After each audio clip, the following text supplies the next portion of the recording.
അള്ളാഹുവിന്റെ റസൂൽ ഒരു നല്ല ഭർത്താവായി മാറി. എങ്ങനെ നല്ല ഭർത്താവായി മാറി? എവിടെ തുടങ്ങണം, എവിടെ അവസാനിപ്പിക്കണമെന്ന് ഒരു ഊഹവുമില്ലാതെ ഞാൻ ഇന്ന് പറയുകയാണ്. എനിക്ക് പറഞ്ഞിട്ടും മനസ്സ് വരുന്നില്ല. എന്റെ മനസ്സിൽ എനിക്കൊരു തൃപ്തിയായി വരുന്നില്ല. അള്ളാഹുവിന്റെ റസൂൽ ഖദീജയെ മറന്നില്ല. ബഹുമാനപ്പെട്ട ഖദീജ ബീവി മരണസമയത്ത് കിടക്കുകയാണ്. അള്ളാഹുവിന്റെ റസൂൽ അടുത്തു വന്നിരിക്കുമ്പോ എല്ലും തോലുമായിട്ട് ഖദീജ ബീവി അവസാനത്തെ സമയം എന്താണെന്നറിയോ പെങ്ങളെ? കുടിക്കാൻ ഒരു തുള്ളി വെള്ളമില്ലാതെ ചെരുപ്പുണ്ടാക്കുന്ന പാത്രമുണ്ടാക്കുന്ന തോലെടുത്ത് വെള്ളത്തിൽ നനച്ചിട്ട് ആ നനച്ച തോൽക്കഷണമെടുത്ത് പല്ലിന്റെ ഇടയിലേക്ക് തിരികെ വെച്ച് ആ തിരികെ വെച്ച നനഞ്ഞ തോലിന്റെ ഉള്ളിൽ നിന്ന് ഇറ്റിട്ട് വരുന്ന വെള്ളത്തുള്ളി കൊണ്ട് തൊണ്ട നനച്ച് കിടക്കുന്നു ഖദീജ.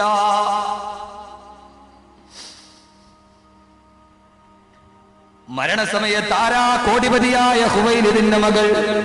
കോടിപതിയായ ഹുവൈലിദിന്റെ മകൾ ഇറങ്ങി വന്നപ്പോ ഒരു ഭർത്താവിന്റെ ത്യാഗത്തിന് പങ്കാളിയായപ്പോ മരിക്കുന്ന സമയത്ത് കുടിക്കാൻ വെള്ളമില്ലാതെ ചെരുപ്പിന്റെ തോലെടുത്തിട്ട് വെള്ളത്തിൽ നനച്ച് അത് പല്ലിന്റെ ഇടയിലേക്ക് തിരികെ വെച്ചിട്ട് വെള്ളത്തുള്ളി കൊണ്ട് തൊണ്ട നനയ്ക്കുമ്പോ അള്ളാഹുവിന്റെ റസൂൽ പറഞ്ഞ ഖദീജ, ഹുവൈലിദിന്റെ മോളെ ഖദീജ, എന്റെ കൈ പിടിച്ചിറങ്ങി വന്നപ്പോ നിന്റെ മരണസമയത്ത് നിനക്ക് ഒരു നേരം വയറ് നിറച്ച് തരാൻ എനിക്ക് പറ്റിയില്ലല്ലോ. ഖദീജ ബീവി പറയല്ലേ നബിയേ, ഞാൻ പോവുകയാണ്. നാളെ സ്വർഗത്തിൽ ഞാൻ അങ്ങയുടെ ചാരത്തുണ്ടാകുമോ? നാളെ ജീവിതത്തിന്റെ വിഭാഗത്തിന്റെ 3-ാം ഘട്ടത്തിൽ ഞാനും അങ്ങയുടെ ഭാര്യയായിട്ടുണ്ടാകുമോ നബിയേ? അള്ളാഹുവിന്റെ റസൂൽ പറഞ്ഞു, ഖദീജ, നീ എന്റെ മണവാട്ടി, സ്വർഗത്തിന്റെ ഹൂറിയാണ് നീ, സ്വർഗത്തിന്റെ മണവാട്ടിയാണ് നീ. ഖദീജ ബീവി റളിയല്ലാഹു അൻഹ വഫാത്താകാൻ പോകുന്നു. പൊന്നുമോള് ഫാത്തിമ മറുഭാഗത്തിരുന്ന് പൊട്ടിക്കരയുന്നു. ആ ഉമ്മ വിളിച്ചടുത്തുവാ മോളെ. ഏത് മരിക്കാൻ പോകുന്ന ഉമ്മയുടെയും ഏറ്റവും വലിയ ദുഃഖം കെട്ടിക്കാത്ത മകളല്ലേ? ആ മകളെ വിളിച്ചിട്ട് ഖദീജ ബീവി മടിക്കുത്തിൽ വെച്ചിരുന്ന ഒരു കൊച്ചു പൊതി അഴിച്ചു. അതിന്റെ ഉള്ളിൽ ഒരു ചെറിയ സ്വർണ്ണമാല ഉണ്ടായിരുന്നു. പൊന്നുമോളെ ഫാത്തിമ, എന്റെ ഉള്ളതെല്ലാം എന്റെ ഉപ്പയുടെ സമ്പത്ത് മുഴുവൻ ദീനിന് വേണ്ടി ചെലവഴിച്ചു. ഇത് നിന്റെ വാപ്പ എനിക്ക് മഹറായിട്ട് തന്ന സ്വർണ്ണമാലയാണ്. അള്ളാഹുവിന്റെ റസൂൽ മഹറായി കൊടുത്ത സ്വർണ്ണമാല തന്റെ മകൾക്ക് അനന്തരാവകാശം കയ്യിൽ കൊടുത്തു. ഖദീജ ബീവി എന്നേക്കുമായി റസൂലുള്ളാഹിന്റെ മടിയിൽ തലവെച്ച് വിട പറഞ്ഞു. ഖദീജ ബീവിയെ കൊണ്ടുപോയി ഖബറടക്കി. ഖദീജ ബീവി മരിച്ച വർഷം അള്ളാഹുവിന്റെ റസൂലിന്റെ ചരിത്രത്തിൽ രേഖപ്പെടുത്തുക ആമുൽ ഹുസ്ൻ, പ്രവാചകൻ കരഞ്ഞ് നിലവിളിച്ച വർഷം. ആ ഖദീജ ബീവി മരിച്ച വർഷം ചരിത്രത്തിൽ ആമുൽ ഹുസ്ൻ എന്നറിയപ്പെടുത്തു. പ്രവാചകന്റെ ദുഃഖവർഷമായി. സഹോദരങ്ങളെ, ഭാര്യ മരിച്ചു, ഖബറടക്കവും കഴിഞ്ഞു. അള്ളാഹുവിന്റെ റസൂൽ സല്ലല്ലാഹു അലൈഹി വസല്ലമ മദീനയിലേക്ക് ഹിജ്റ പോയി. 10 വർഷം കഴിഞ്ഞപ്പോ റസൂലുള്ള ആട്ടി ഓടിച്ച മദീനയിലേക്ക് സഹാബത്തുമായിട്ട് തിരിച്ചു വരികയാ. മക്കം ഫതഹായി. അള്ളാഹുവിന്റെ റസൂലിന്റെ വലിയ ചരിത്രമാണിത്. ഒരു കുടുംബത്തിന്റെ കഥയാണിത്. മക്കം പ്രവാചകന്റെ മുമ്പിൽ ആയുധം വെച്ച് കീഴടങ്ങുകയാണ്. അള്ളാഹുവിന്റെ റസൂൽ ആട്ടി ഓടിക്കപ്പെട്ട മക്കയിലേക്ക്, ഖദീജയും താനും പട്ടിണി കിടന്ന മക്കയിലേക്ക് അള്ളാഹുവിന്റെ റസൂലും മക്കയിലേക്ക് തിരിഞ്ഞു വന്ന് വില്ലാളിയെ പോലെ അബൂജഹലിന്റെ മുട്ടുപറച്ചു, അബൂ സുഫിയാന്റെ മുട്ടുപറച്ചു. അള്ളാഹുവിന്റെ റസൂൽ കഅബാലയം 7 പ്രാവശ്യം തവാഫ് ചെയ്തു. അള്ളാഹുവിന്റെ റസൂൽ കഅബാലയം തവാഫ് ചെയ്യുമ്പോ ഓരോ തവാഫ് ചെയ്യുമ്പോഴും അള്ളാഹുവിന്റെ റസൂൽ തിരിഞ്ഞു നോക്കി. എന്റെ പ്രിയപ്പെട്ട ഭർത്താക്കന്മാരെ, നിങ്ങൾ അറിയുമോ, അള്ളാഹുവിന്റെ റസൂൽ തവാഫ് ചെയ്യുന്നു. ഓരോ തവാഫ് ചെയ്യുമ്പോഴും അള്ളാഹുവിന്റെ റസൂൽ തിരിഞ്ഞു നോക്കുന്നു. 7 തവാഫ് ചെയ്തപ്പോഴും റസൂലുള്ള തിരിഞ്ഞു നോക്കി. ആരെയാ നോക്കിയതെന്നറിയുമോ? മകളെയല്ല, തന്റെ ലക്ഷക്കണക്കിന് അനുയായികളെയല്ല. അള്ളാഹുവിന്റെ റസൂൽ എന്ന ലോകത്തിന്റെ മാതൃകാ ഭർത്താവ് തിരിഞ്ഞു നോക്കിയത് പ്രിയപ്പെട്ട ഖദീജയുടെ ഖബറിലേക്കാണ്. ഓരോ തവാഫ് ചെയ്യുമ്പോഴും തിരിഞ്ഞു നോക്കി. ഖദീജ, കട്ടപ്പാട് മാറി മോളെ, മക്ക എന്റെ കാൽ കീഴിലാണ് മോളെ. എന്നാലും എനിക്ക് നിന്നെ മറക്കാൻ കഴിയില്ലല്ലോ, എനിക്ക് നിന്നെ മറക്കാൻ കഴിയില്ലല്ലോ. അള്ളാഹുവിന്റെ റസൂൽ മഖാമ ഇബ്രാഹിമിന്റെ മുമ്പിലെത്തി 2 റക്അത്ത് നിസ്കരിക്കാൻ പോകുമ്പോ അള്ളാഹുവിന്റെ റസൂൽ തിരിഞ്ഞു നോക്കി. ഖദീജ ബീവിയുടെ മൺകൂന കിടക്കുകയാണ്. അള്ളാഹുവിന്റെ റസൂൽ ഖദീജയുടെ ഖബറിന്റെ നേരെ കുറച്ചു നേരം മൗനമായി നോക്കി നിന്നു. ഇതെന്റെ വായുടെ, എന്റെ ശബ്ദത്തിന്റെ, എന്റെ വാക്കുകളുടെ ഗരിമയല്ല. അള്ളാന്റെ റസൂൽ മഖാമ ഇബ്രാഹിമിന്റെ പുറകിൽ നിൽക്കുമ്പോ ഖദീജ ബിവിയുടെ ഖബറിലേക്ക് നോക്കി നിന്നു. അള്ളാന്റെ റസൂലിന്റെ മനസ്സിൽ 1000 സംഭവം മിന്നൽ പിണര് പോലെ കടന്നുപോയി. മരിക്കാൻ നേരത്ത് പല്ലിന്റെ ഇടയിൽ തോല് നനച്ചു വെച്ചിട്ട് കിടന്ന മോളെ, ഇന്നിതാ എനിക്ക് സൗഭാഗ്യത്തിന്റെ നാളാണ്. സൗഭാഗ്യം വന്നപ്പോഴും മറന്നില്ല നബി തങ്ങൾ തന്റെ ഖദീജയെ മറന്നില്ല. ഭാര്യ മരിച്ചാൽ ഖബറിൽ കിടക്കുന്ന അവളെ ഓർക്കുന്ന എത്ര ഭർത്താക്കന്മാരുണ്ട്. വർഷം 13 കഴിഞ്ഞിട്ടും അള്ളാന്റെ റസൂൽ ഖദീജയെ മറന്നുപോയില്ലല്ലോ. അള്ളാന്റെ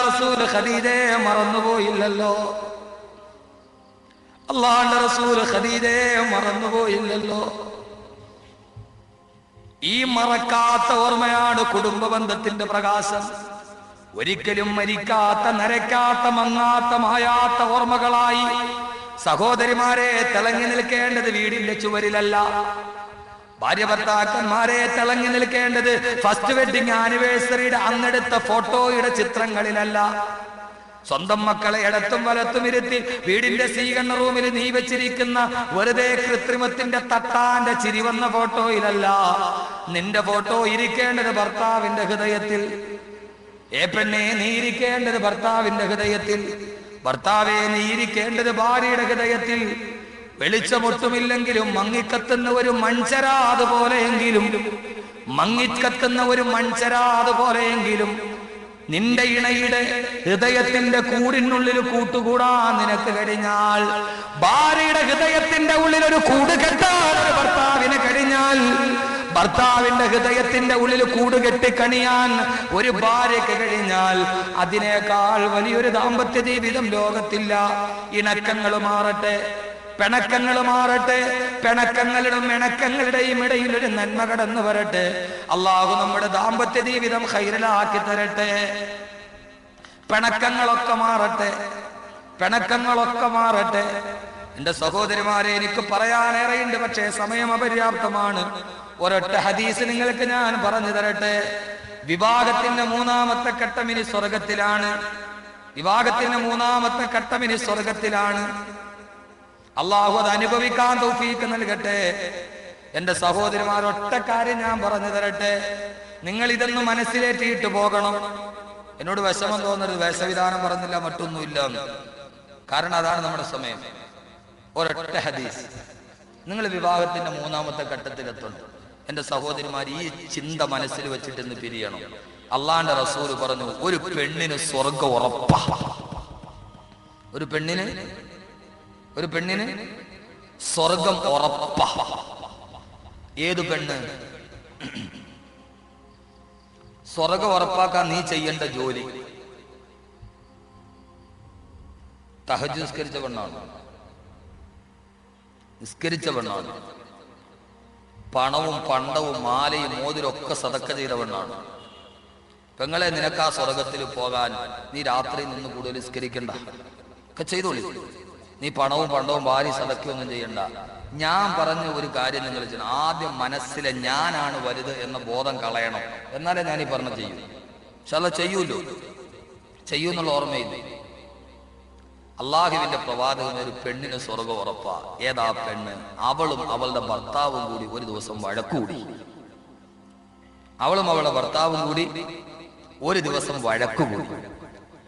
വഴക്ക് കൂടിക്കൊണ്ടിരുന്നപ്പോ ഇവള് ദേഷ്യം വന്നപ്പോ ആ ഭർത്താവിന് ആവശ്യമുള്ളതും ഇല്ലാത്തതും ഒക്കെ പറഞ്ഞു. സാധാരണ പെണ്ണുങ്ങൾ അങ്ങനെയാണല്ലോ, പെട്ടെന്ന് ദേഷ്യം വരും. ആ ദേഷ്യം വരുന്ന പെണ്ണുങ്ങൾ ദേഷ്യം വരുമ്പോ പിന്നെ ഭർത്താവാണ് വാപ്പയാ നോക്കൂല, അങ്ങ് പറയും. പറഞ്ഞ് തന്റെ ഭാര്യ പറഞ്ഞ വാക്കോർത്തപ്പോ ആ ഭർത്താവിന്റെ മനസ്സ് നൊന്തു. അയാൾക്ക് സഹിക്കാൻ കഴിഞ്ഞില്ല. ഭാര്യയുടെ നാവിൽ നിന്ന് വരുന്ന ആ വർത്താനം കേട്ടോ. രാവിലെ മുതൽ വൈകുന്നേരം വരെ കച്ചവടം ചെയ്ത് തളർന്ന് വീട്ടിൽ വന്നപ്പോ ഭാര്യ ഒരു ചെറിയ വഴക്കുണ്ടായപ്പോൾ തന്നോട് പറഞ്ഞ വാക്ക് കേട്ടപ്പോ ഭർത്താവിന്റെ മനസ്സ് നൊന്തു. അവന് സഹിക്കാൻ കഴിഞ്ഞില്ല. അവൻ നേരെ രാത്രി സമയം വീടിന്റെ മുറ്റത്തിറങ്ങി ഒരു കസേര ഇട്ടിട്ട് ആ കസേരയിൽ ചാരിക്കിടന്ന് ആകാശത്തേക്ക് നോക്കി. തന്റെ ഭാര്യ പറഞ്ഞ വാക്കുകൾ മനസ്സിൽ വന്നപ്പോ അവന്റെ കണ്ണിലൂടെ കണ്ണുനീരൊഴുകി. അള്ളാഹുവിന്റെ പ്രവാചകൻ പറഞ്ഞൊരു പെണ്ണിന് സ്വർഗമുറപ്പാ. അവള് ഭർത്താവുമായിട്ട് വഴക്ക് കൂടിയപ്പോ എന്തൊക്കെയോ അവനെ വല്ലാതെ അവള് നാവ് കൊണ്ട് വിളിച്ചു പറഞ്ഞു പോയി. അത് കേട്ടപ്പോൾ ഭർത്താവിന്റെ മനസ്സുന്നുണ്ടോ, അള്ളാഹുവേ ഞാൻ ഇത്രയേറെ കഷ്ടപ്പെട്ടിട്ടും അവൾ എന്നെ കുറിച്ച് ഇങ്ങനെ പറഞ്ഞല്ലോ അല്ലാ, അവൾ എന്നെ ഇങ്ങനെ പറഞ്ഞല്ലോ അല്ലാ, സഹിക്കാൻ കഴിഞ്ഞില്ല. സഹോദരങ്ങളെ, ഭാര്യമാര് പറഞ്ഞാല് നമ്മുടെ ഹൃദയം പൊട്ടും. അവൻ വീടിന്റെ മുറ്റത്തിറങ്ങി കസേരയിൽ കിടന്ന് ചാരി കിടക്കുകയാണ്. അല്ലാഹുവേ എന്റെ പെണ്ണൻ എങ്ങനെ പറഞ്ഞല്ലോ അല്ലാ. അവന്റെ കണ്ണിലൂടെ കണ്ണുനീരിന്റെ 2 തുള്ളി താഴോട്ടിട്ട് വീണു. ഈ ഭാര്യ നോക്കുമ്പോ എന്റെ ഭർത്താവിന്റെ കണ്ണിന്റെ വാടെ കണ്ണുനീർ ഉരുണ്ടുകൂടുകയാണ്. അല്ലാഹുവിന്റെ റസൂല് പറഞ്ഞു, ആ പെണ്ണ് പോയിട്ട് ഭർത്താവിന്റെ കയ്യിൽ പിടിച്ചിട്ട് ഞാൻ അറിയാതെ പറഞ്ഞതാണ് മാപ്പാക്കണേ എന്ന് പറഞ്ഞാൽ വദബത്തിലഹൽ ജന്ന, വദബത്തിലഹൽ ജന്ന, വദബത്തിലഹൽ ജന്ന. ആ പെണ്ണിന് സ്വർഗമുറപ്പാണ്, സ്വർഗമുറപ്പാണ്, സ്വർഗമുറപ്പാണെന്ന് ലോകൈക ഗുരുനബി മുഹമ്മദ് മുസ്തഫ. പെങ്ങളെ, സ്വർഗമോത്തിട്ടൊന്ന് താന്നു കൊടുക്ക്. ഭർത്താവിന്റെ കണ്ണുനീര് കണ്ടിട്ടും കൽവലിയാത്ത പെണ്ണ് അവള് നരകത്തിലാണെന്ന് നബി മുഹമ്മദ് മുസ്തഫ.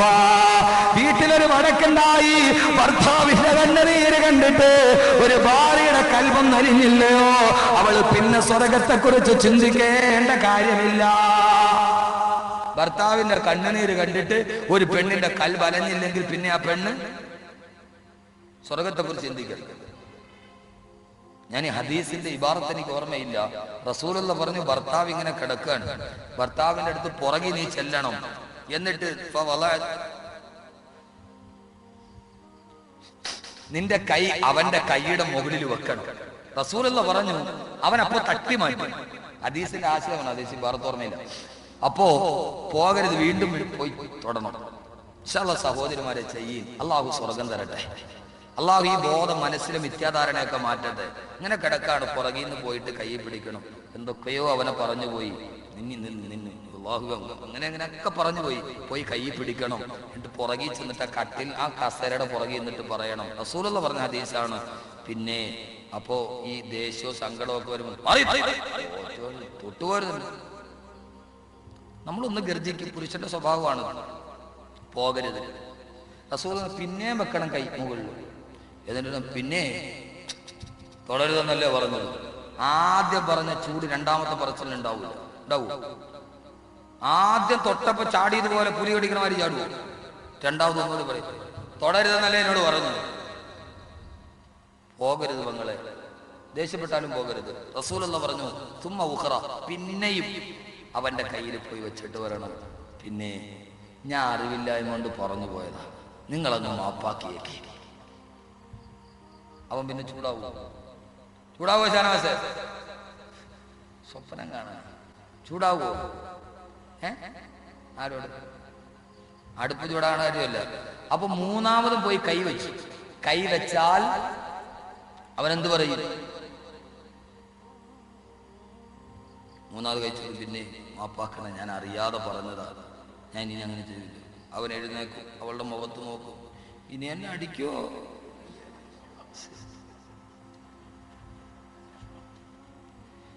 ഞാനൊരു കാര്യം നിങ്ങളോട് ആത്മാർത്ഥമായിട്ട് ചോദിക്കട്ടെ.